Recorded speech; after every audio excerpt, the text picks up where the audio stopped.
Hello everybody, welcome back on Christmas Eve. So, Merry Christmas everybody. I probably will still make a video tomorrow just to get away from everything, to be honest with you. And depending on what's going on, and at the moment it looks like something might go on tomorrow actually. So, but anyway, if I don't get around to it, Merry Christmas, and let's get started. So we're going to look at Bitcoin, Matic, One, Ethereum and Chainlink on this video, and we'll try and make it pretty short and swift really. There's not a great deal to go through.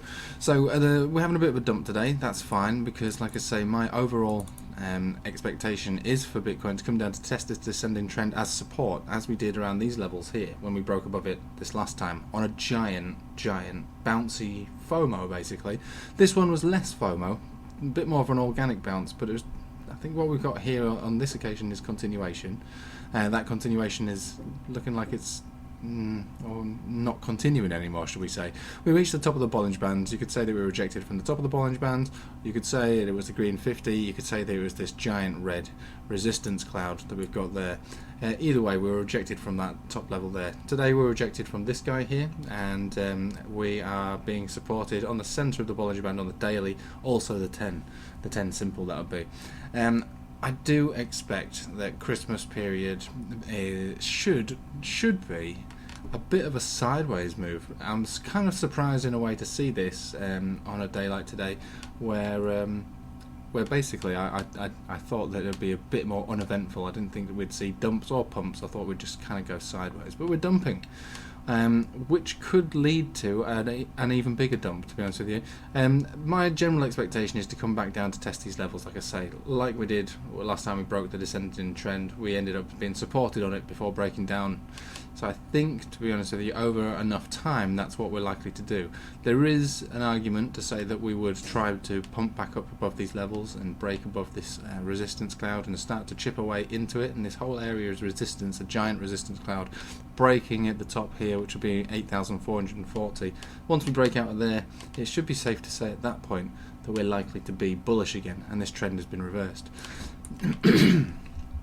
A couple of things to note on this one is that we did have continuation here, effectively getting a higher high and a higher low, which might be the sign of a reversal, but we've got to see if this can hold out, because otherwise, you know, a rejection at this point here and support on this descending trend is basically just going to be a repeat of this area here once it was broken.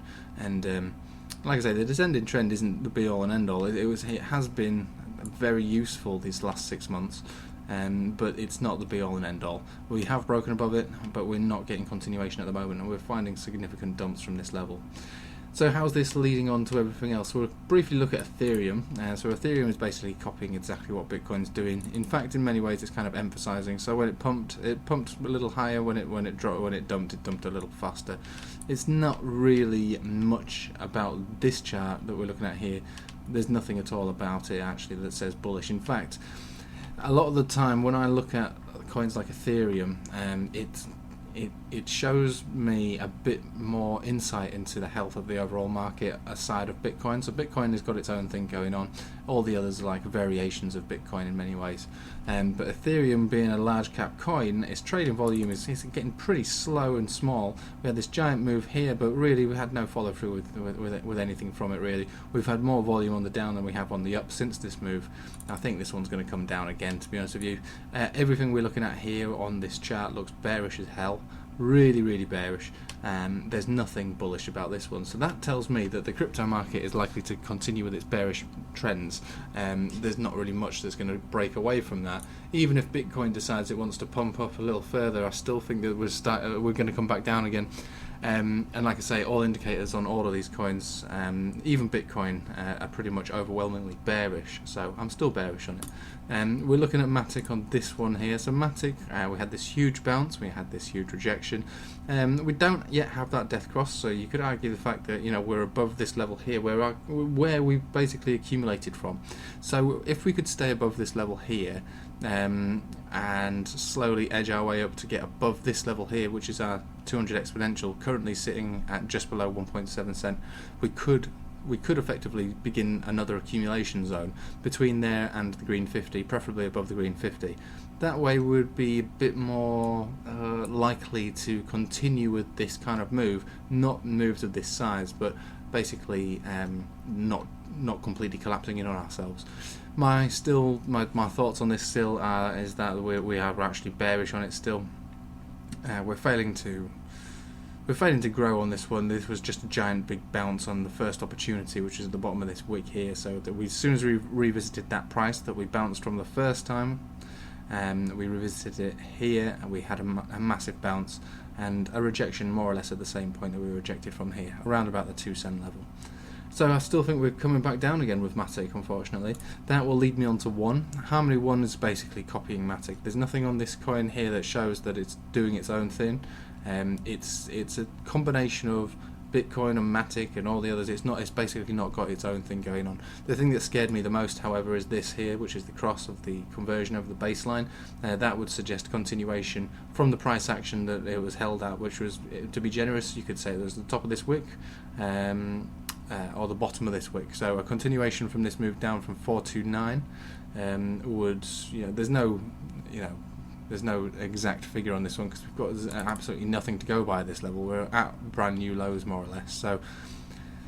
So yeah, a continuation would basically mean a continuation down, and we don't know how far down that will take us. I mean, we could be reversing, but I very much doubt it. When the rest of the market looks bearish, I think One is going to be bearish too.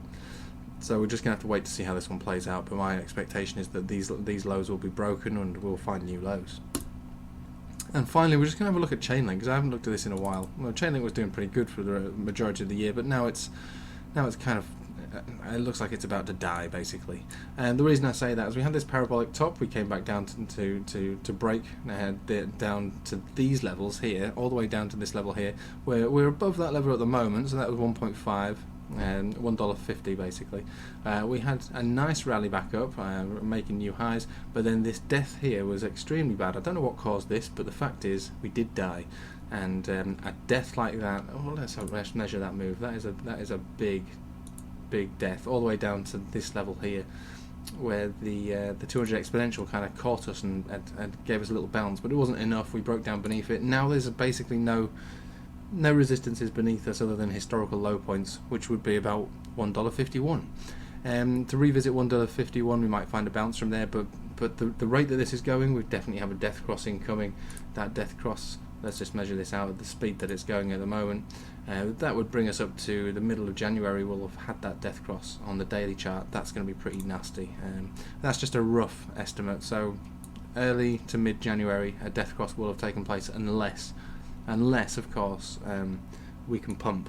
But it looks to me as though, as much as we're trying to pump, the market is dragging us down, and because of that we're going to find it very difficult to get above this 200 exponential, which looks to me like it wants to become a resistance. It's also just started to curve down for the first time, so it looks like Link might end up at about $1 really. We could have $1 Link, so definitely not one to touch at the moment.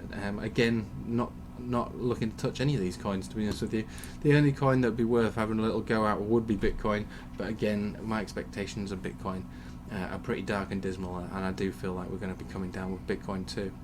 So like I say, I mean, it's a dark Christmas for the crypto market, unless something gets pulled out of Santa's sack. I don't really see anything to predict any form of bullish movements, apart from maybe little pumps with Bitcoin, which will lead us up to these this cloud really, where I'd expect to see a rejection. And so the highest point as of tomorrow is going to be 7,664. Be surprised if we broke above there. The following day, 7,580, and over time, basically, it's going to bring us all the way down to this level here. And this isn't the first level of rejection. This whole cloud is rejection. We can eat our way into there, but we can also be brought back down beneath it, no problem. Anyway, I'll leave it with you there. Thanks for watching, and take it easy. Have a nice Christmas.